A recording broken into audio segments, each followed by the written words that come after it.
Hello everyone and welcome to Learn Tech. In this video I'll show you how you can change your theme of your Windows 11 computer and some personalization that you can do on Windows 11. So in order to open personalization, we need to click with the right of the mouse over the desktop and you choose Personalize. You can come over this view also by going to Settings and then you go Personalization. And once you are here, we can select a theme to apply. For example, we can choose Windows Dark. It has only one image on it. So this is the view of the dark mode on Windows 11, and if we see, it will be on dark mode also Google Chrome and other apps.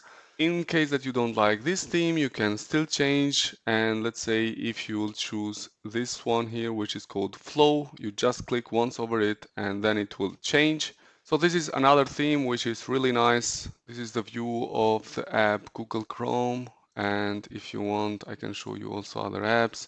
You also can choose a background image by clicking here over background.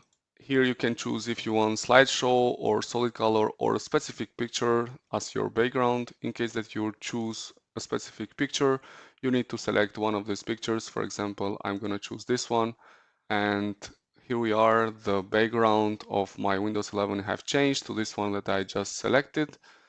You have many other features here that you can change for the theme. For example, you can choose over this setting contrast theme, and here you can choose different kind of contrast theme by choosing dusk, night sky, etc., etc., and then you choose over apply.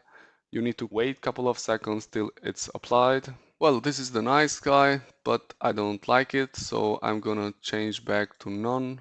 If we go back again to personalization by selecting the option here on the left, personalization, and then you can go and select colors. And here you can choose your mode. For example, you can have dark mode or transparency effects you want on, etc., etc. So basically, these were some of the settings that you can personalize on Windows 11.